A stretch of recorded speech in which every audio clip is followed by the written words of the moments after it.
छोटे से शहर गोरखपुर की तंग गलियों में हर सुबह सूरज की पहली किरणों के साथ एक ठेले की आवाज गूंजती थी। टमाटर ले लो, आलू ले लो। ये ठेला चलाते थे रामलाल और उनके साथ होता था उनका 16 साल का बेटा आरव। आरव का जीवन साधारण था। सुबह पापा के साथ सब्जियां बेचना, दिन में सरकारी स्कूल जाना और रात को छत पर बैठकर सपने देखना। उसका सबसे बड़ा सपना था आईआईटी में जाना। लेकिन एक सब्जी वाले का बेटा जिसे ठीक से ट्यूशन भी नसीब नहीं, क्या वाकई आईआईटी तक पहुंच सकता है?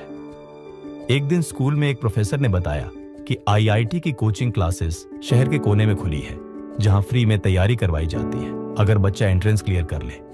आरव की आंखों में चमक आ गई। वो जानता था यही मौका है जिससे उसकी दुनिया बदल सकती है। वो घर आया और बोला, पापा मुझे कोचिंग का टेस्ट देना है। पापा ने थका चेहरा ऊपर उठाया, बेटा हमारे पास इतना टाइम और पैसा नहीं। तू सुबह सब्जी बेचने नहीं जाएगा तो दुकान कौन संभालेगा?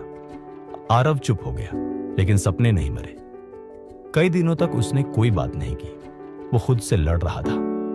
क्या वाकई उसके जैसे किसी के लिए बड़ा सपना देखना सही है? उसे लगता था सपने अमीरों के होते हैं, गरीबों को तो बस गुजारा करना होता है। एक रात जब बिजली नहीं थी और पूरा मोहल्ला अंधेरे में था, आरव छत पर लेटा आसमान देख रहा था। उसने मन ही मन कहा, अगर चांद सबके लिए है तो सपने भी सबके हो सकते हैं। अगले दिन स्कूल में नई मैथ्स टीचर आई, अनुष्का मैम। उन्होंने आरव की कॉपी देखकर कहा, तुम्हारा कॉन्सेप्ट बहुत क्लियर है। क्या तुमने कोचिंग के लिए अप्लाई किया? आरव ने सिर झुका लिया। घर की हालत ऐसी नहीं है मैम। अनुष्का मैम मुस्कुराई, तुम्हारी मेहनत देखकर मैं तुम्हें खुद गाइड करूंगी। शाम को लाइब्रेरी आ जाना। और यहीं से शुरू हुआ उसका असली सफर। लाइब्रेरी की लकड़ी की बेंच, पसीने से भीगी शर्ट और अधूरी नींद। लेकिन आरव डटा रहा। रोज सब्जी बेचने के बाद वो लाइब्रेरी में रात 9 बजे तक पढ़ता। शुरुआत में दिक्कत हुई, किताबें समझ नहीं आती, आंखें थक जाती। लेकिन वो खुद से बस एक बात कहता, अगर अब हार गया तो फिर कभी जीत नहीं पाऊंगा। 3 महीने बाद कोचिंग के एंट्रेंस का रिजल्ट आया। आरव सेलेक्ट हो गया था। उस दिन पहली बार उसके पापा की आंखों में आंसू थे, गर्व के आंसू। लेकिन चुनौतियां अभी खत्म नहीं हुई थी। कोचिंग में सब अमीर बच्चों के ब्रांडेड बैग थे और आरव के पास था सिर्फ एक पुराना झोला। जब मोबाइल में लेक्चर डाउनलोड करने की बात होती तो वो पापा का बटन वाला फोन दिखा देता और सब उस पे हंसते। कई बार खुद को दूसरों से छोटा समझने लगा। लेकिन अनुष्का मैम हमेशा कहती, तुम्हारी कहानी बाकी सबसे अलग है, इसलिए तुम जीतोगे।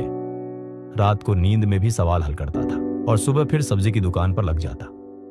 कुछ दिनों बाद आईआईटी जेईई का दिन आया। आरव ने कांपते हाथों से पेन उठाया। उसने खुद से कहा, मैं किसी से कम नहीं। हर सवाल को पूरी एकाग्रता से पढ़ा। जहां फंसता वहां अनुष्का मैम की आवाज गूंजती, डर से नहीं, दिमाग से लड़ो। यही सोचकर वो आगे बढ़ता गया। परीक्षा देकर बाहर आया तो चेहरे पर संतोष था। रिजल्ट वाले दिन पूरे मोहल्ले की सांसें थमी थी। और फिर मोबाइल पर मैसेज आया, ऑल इंडिया रैंक 432। पापा की आंखों में आंसू थे। उन्होंने आरव को गले लगाकर कहा, बेटा तूने हमारा नाम रोशन कर दिया। आरव को आईआईटी बॉम्बे में एडमिशन मिला। पहली बार हवाई जहाज में बैठा और जब क्लास में प्रोफेसर ने पूछा कौन कौन टॉप 500 से है तो उसने गर्व से हाथ उठाया। वहां वो उन बच्चों के साथ बैठा जिनके पास दुनिया की हर सुविधा थी, लेकिन उसके पास था जज्बा, संघर्ष और सपने। 4 साल बाद आरव ने एक नामी टेक कंपनी में नौकरी पा ली। लेकिन उसने फैसला किया वो गोरखपुर लौटेगा। वहीं एक कोचिंग खोलकर उन बच्चों को पढ़ाएगा जिनके पास साधन नहीं पर सपना है। अब वो आरव नहीं, आरव सर बन चुका था। उसके पास महंगी गाड़ी थी, लेकिन वो अब भी सब्जी वालों के बच्चों को गले लगाता, क्योंकि वो जानता था कि सपनों की कोई जात, हैसियत या रेट नहीं होती। हर नए बैच में वो एक बात जरूर कहता, मैं ठेले वाले का बेटा हूं। अगर मैं कर सकता हूं तो तुम भी कर सकते हो, बस कभी हार मत मानना। अब आरव के पापा सुबह सब्जी नहीं बेचते। पूरा मोहल्ला कहता है, ये देखो हमारा लड़का जिसने गोरखपुर का नाम ऊंचा किया। आरव की कहानी इंटरनेट पर वायरल हो गई, the boy who never gave up. Moral, कभी हार मत मानो। हालात कितने भी मुश्किल क्यों ना हो, अगर सपना सच्चा है और इरादा मजबूत तो एक ठेले वाले का बेटा भी आईआईटी पहुंच सकता है।